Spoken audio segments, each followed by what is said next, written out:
Warning, this episode contains strong language or mature themes. Parental discretion is advised.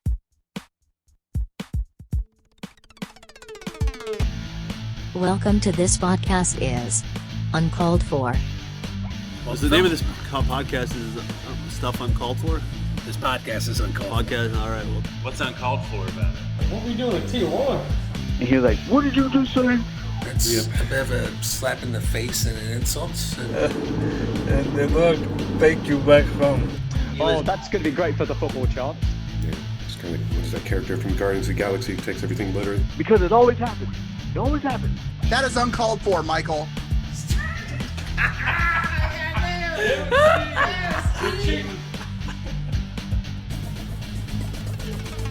And now, your host for this podcast, Mike Chernevsky.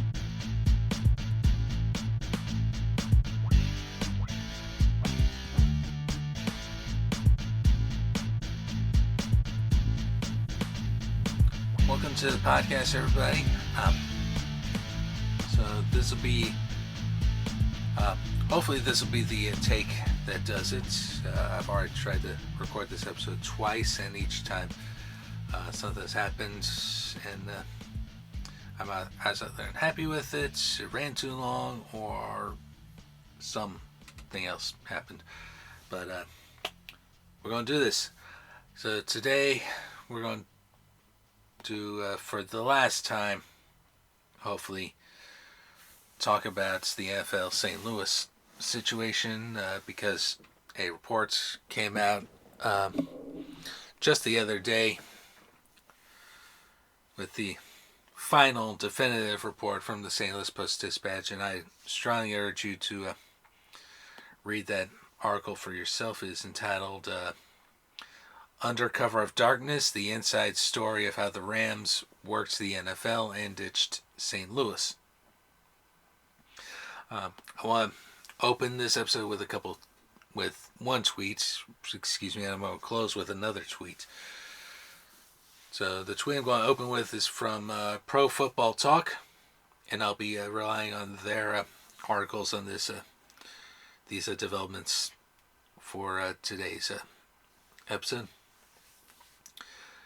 But the tweet is most fans in, it says markets, I'm going to replace that with metropolitan areas, because that is one of the things I find most despicable about American sports in general, is that they keep referring to metropolitan areas as markets, and the use of franchise instead of club, which I'll point to. Fans are just customers. They're nothing more than that.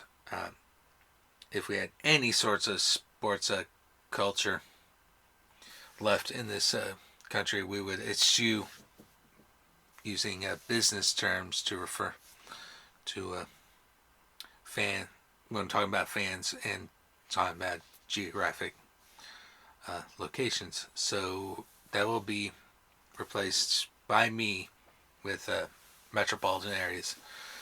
So most fans in metropolitan areas other than St. Louis won't care about this. They should. It shows that they'll lie to you too if they think the best interests of the business require it.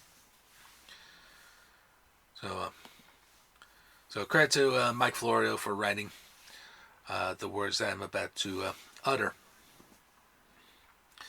And further credit to the St. Louis Post-Dispatch for getting those documents unsealed by the courts and giving us the full, unvarnished truth of everything that went down.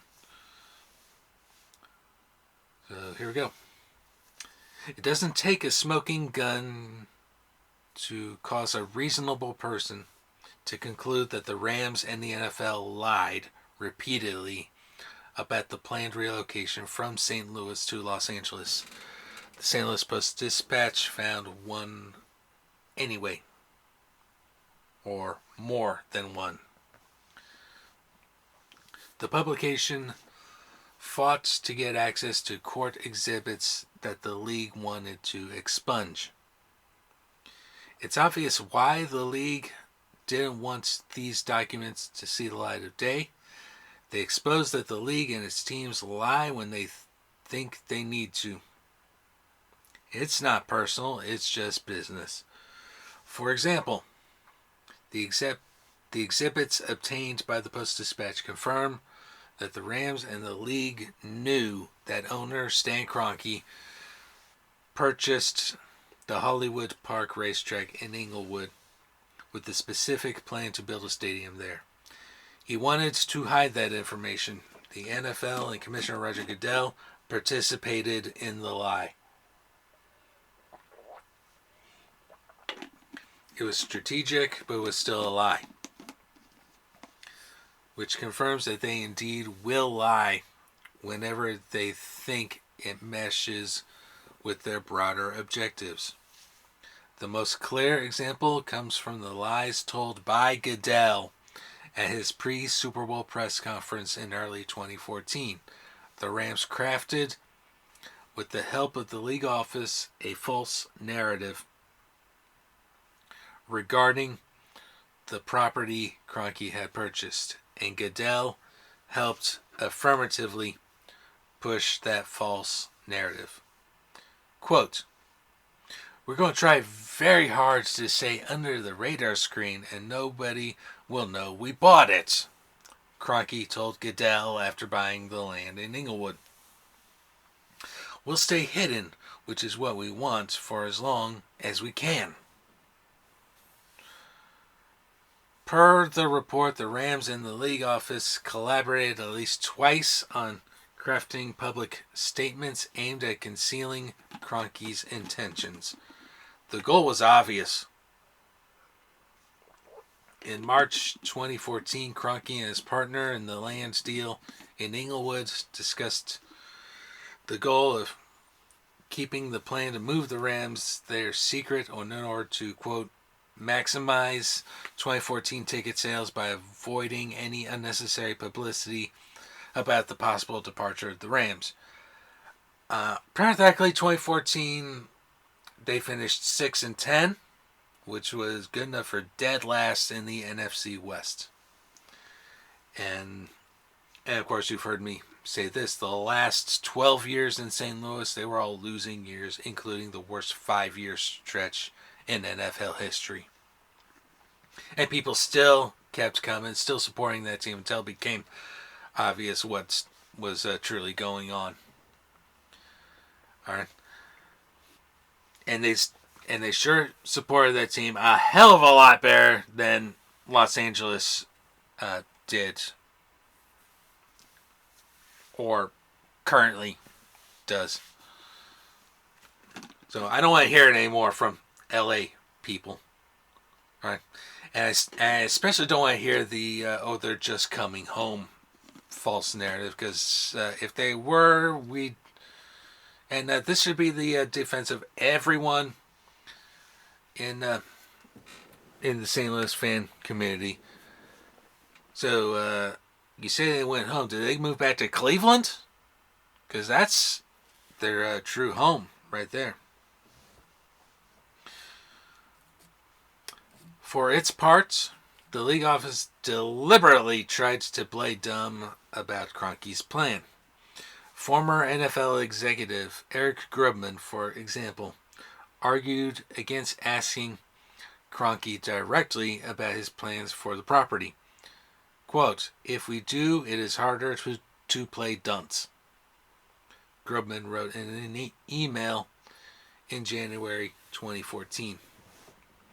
"If we don't, we will not have his side." The NFL also advised the Rams to stay out of the story, deferring to Kroenke's real estate company, and the Rams complied. Quote, "As real estate developers, the Kroenke organizations are involved in numerous real estate deals across the country and North America," the Kroenke Group eventually said in a statement at the time. "We have yet to decide what we are going to do with the property. Rams COO and professional liar Kevin Demoff told the same lie internally. Our focus will remain 100% on putting the best team on the field for St. Louis in 2014 and beyond, he wrote in an email to team employees after a story broke that Kroenke planned to move the Rams to his new property in LA. Reminder, 6-10 in 2014. Then came Goodell, who lied about Kroenke's plans at the pre-Super Bowl press conference. Quote, Stan is a very large developer on a global basis, Goodell said. He has land throughout the country and throughout the world. There are no plans, to my knowledge, of a stadium development. That is a blatant lie. Those who follow the league closely aren't surprised. Those who have read Playmakers, that's Floria's book, are even less surprised. They lie. Pretty much every big company does, whenever it feels like the interests of the business require it. It's sad, but it's true, and it really doesn't have to be that way.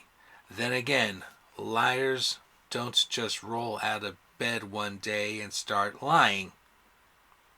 It becomes a habit, a way of life, a means to each and every end they want. They do it once, it works, so they'll keep doing it. Indeed, years ago, Kevin Demoff's father, Marvin, told me, Floria, regarding something another reporter had done. Quote, you only lose your integrity once. The good news apparently is once you've lost your integrity, you don't have to worry about losing it anymore. The second article, there's been speculation about who the second no vote was in that final 30-2 vote. We already know one vote was Mike Bidwell, the Cardinals owner. This one's talking about the Bengals owner, of all people, Mike Brown, who I've long criticized for being a cheapo, and he has been for the longest time. And I was under the impression he was one of the 30 yes votes, but this makes me wonder if he was, in fact, that second no votes. So we'll go on and read it.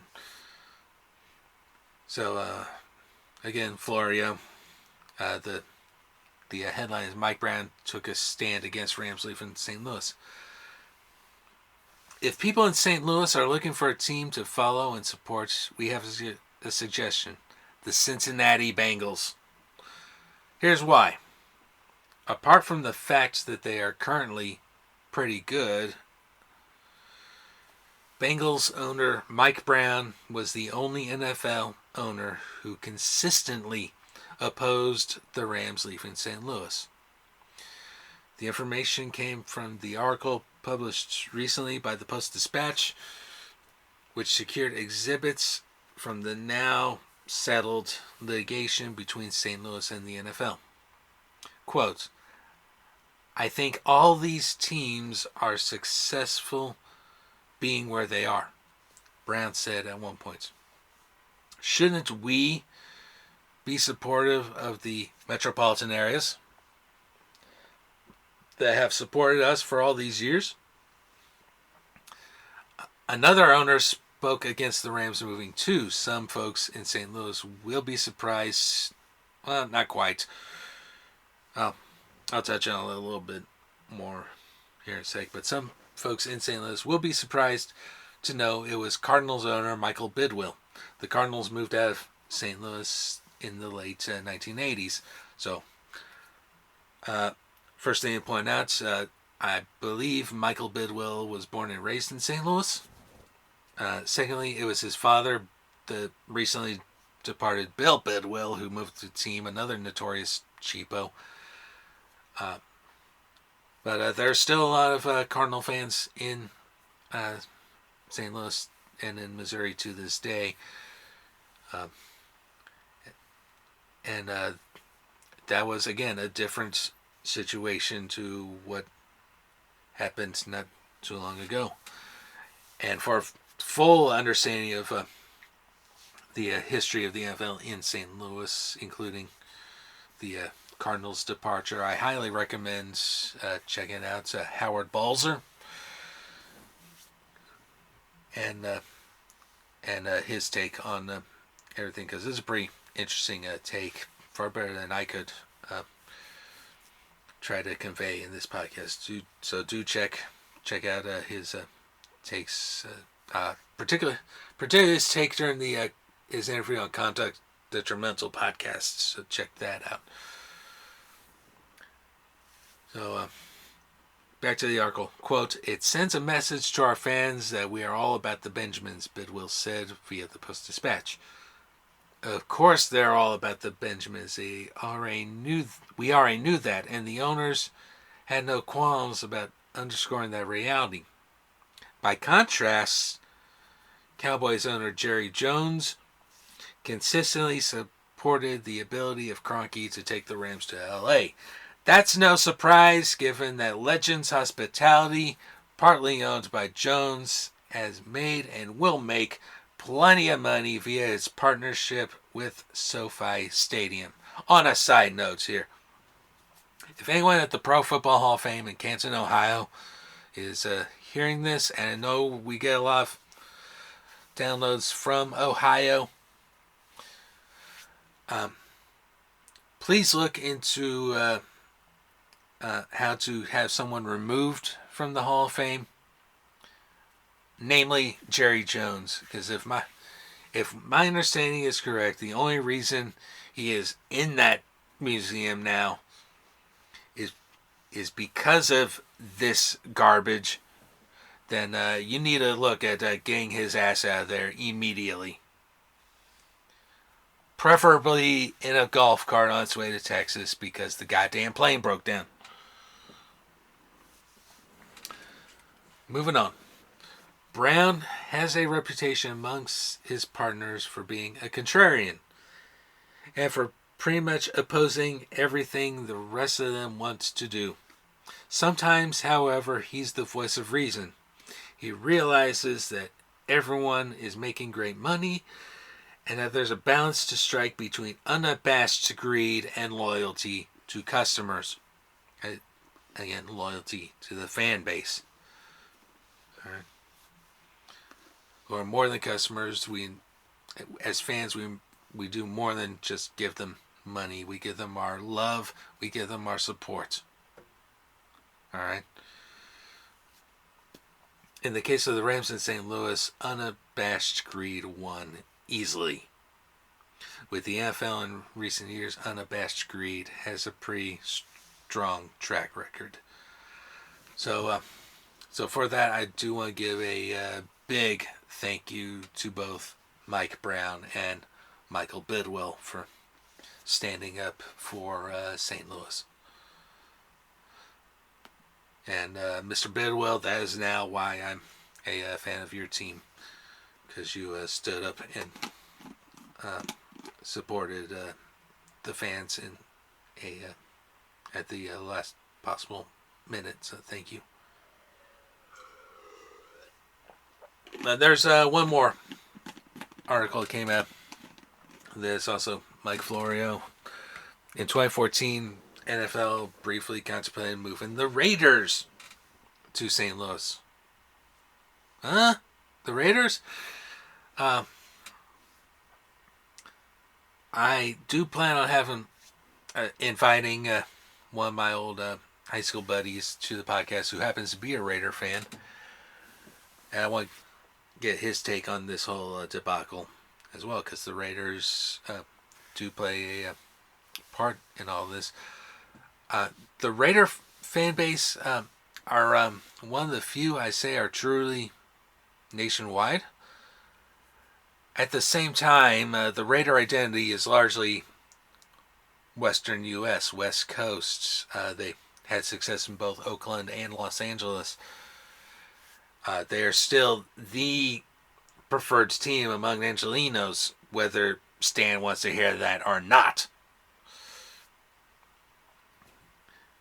And Vegas is not too far away from there. So here's the article. As the NFL pursued its obsession to move the Rams to Los Angeles and to conceal any evidence pointing to that reality for as long as possible, it considered a consolation prize for St. Louis via documents obtained by the St. Louis Post-Dispatch regarding the lawsuit filed after the Rams left Missouri. The league did indeed consider, albeit briefly, moving the Raiders to St. Louis.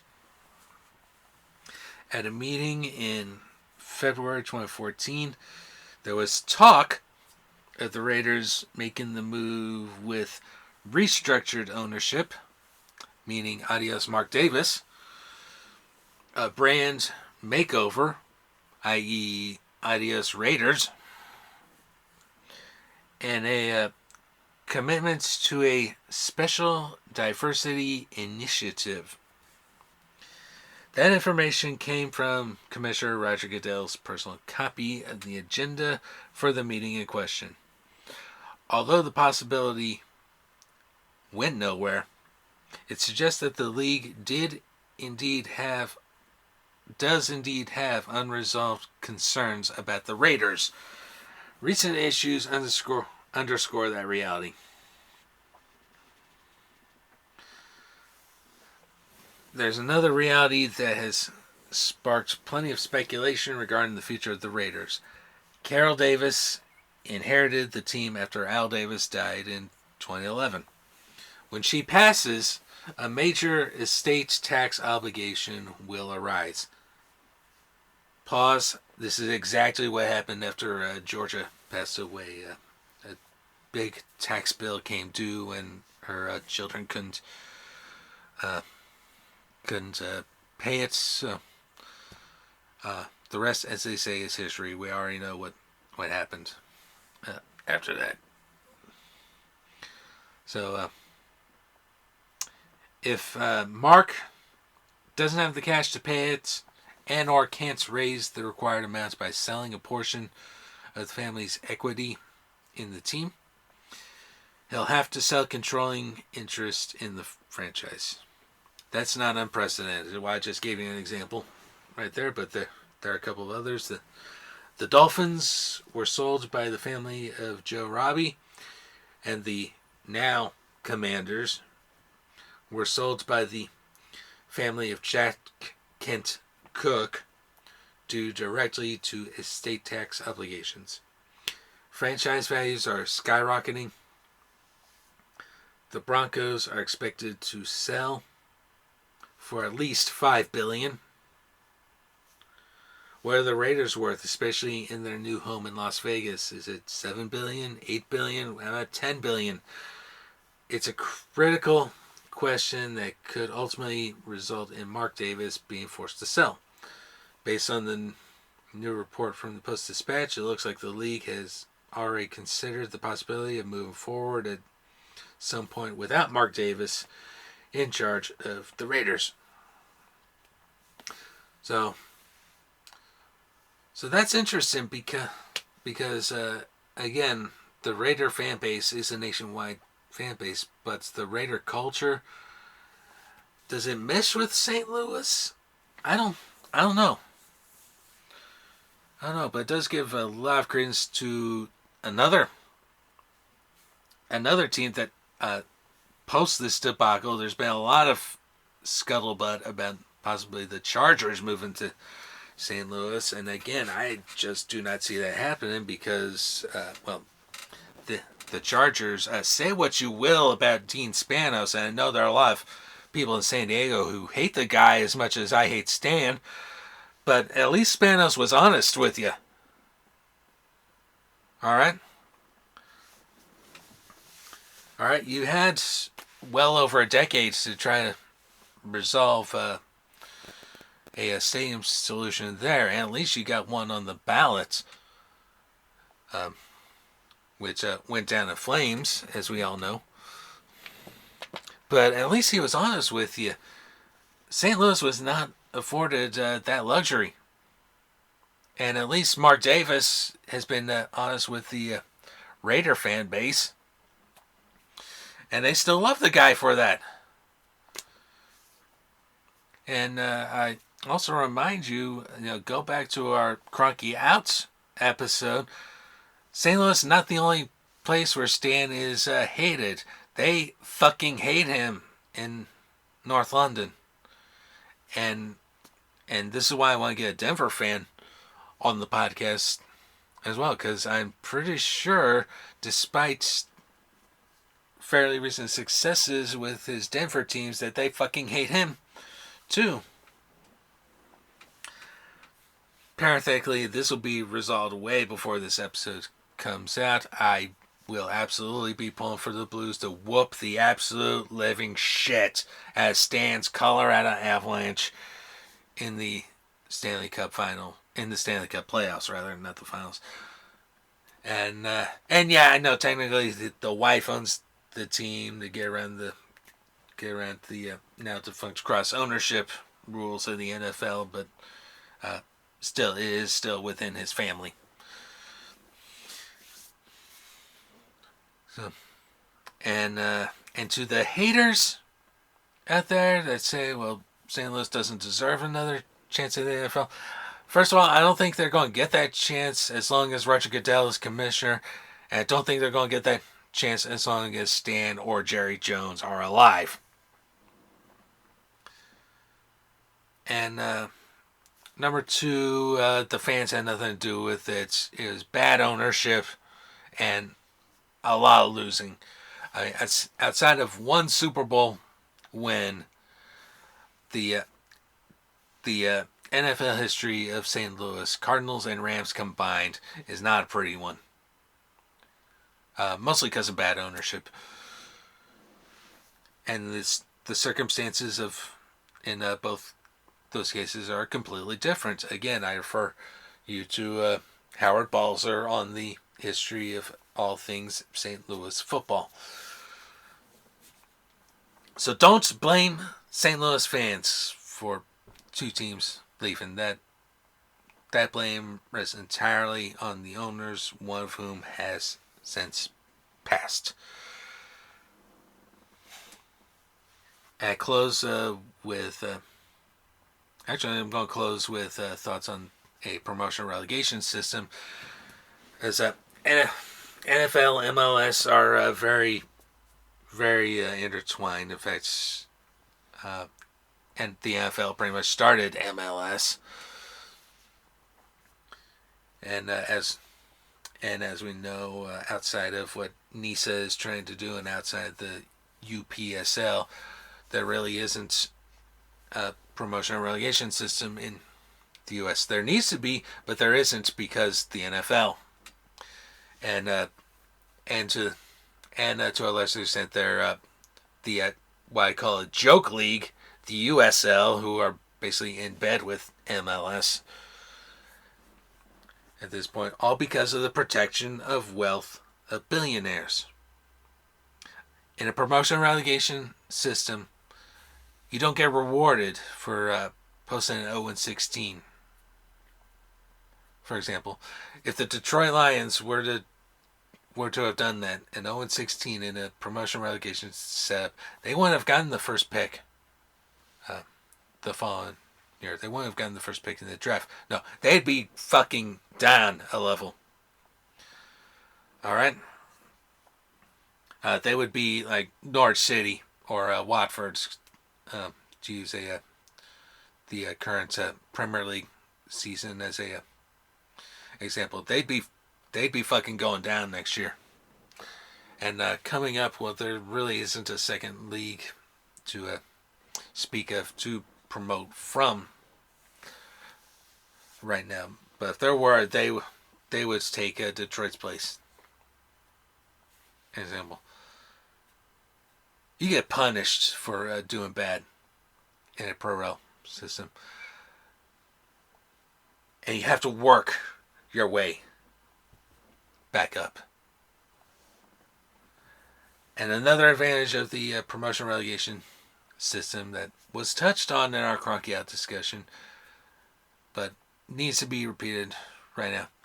Teams don't move in a pro rel setup. Teams don't move. There are exceptions. The Wimbledon FC to Milton Keynes Dons is the one glaring recent exception, which prompted the creation of a new club, AFC Wimbledon, who have worked their way up. They have been relegated this year down to League 2. But that's another great example of what you can do in a pro rel system. If you get screwed out of a team, just start a new one.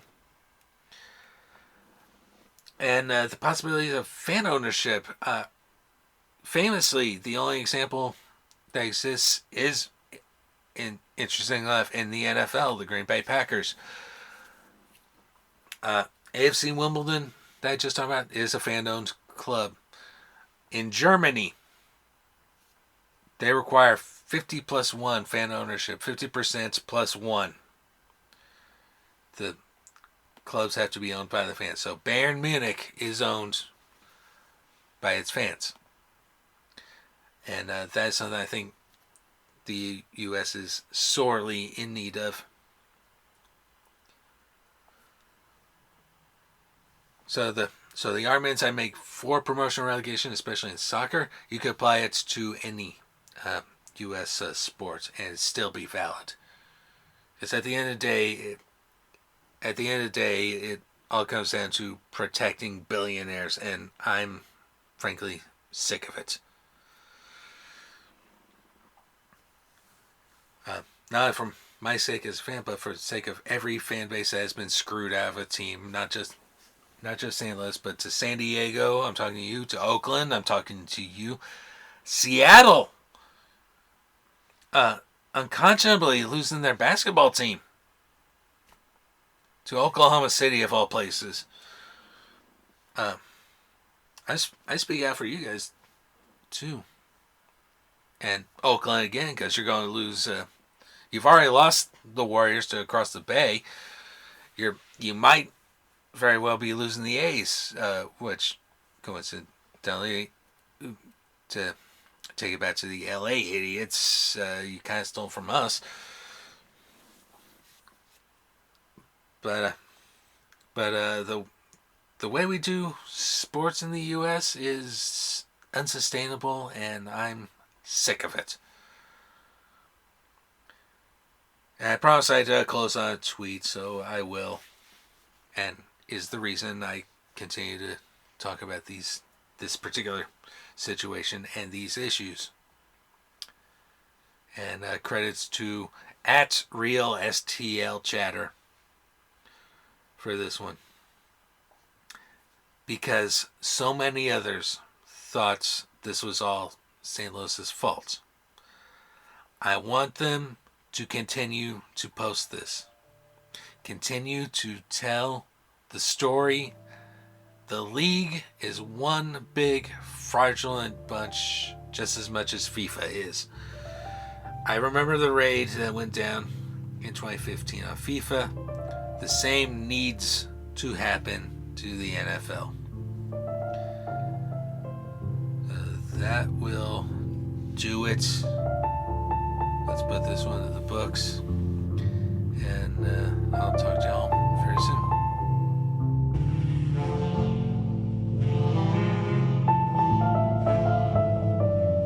This podcast is Uncalled For is hosted, produced and edited by Mike Chernevsky. Opening music is Cool Hard Facts by Kevin MacLeod at Incompetech.com. Licensed under Creative Commons by Attribution 4.0 license. The outro music for this episode is Eastern Wind by Unheard Music Concepts, licensed under a Creative Commons Attribution license. Please like, share, and subscribe to the podcast through your favorite podcasting platform. Like our Facebook page at facebook.com/uncalledforpodcast, and check out our blog with show notes at uncalledfor.home.blog. Thank you so much for listening. We will see you next time.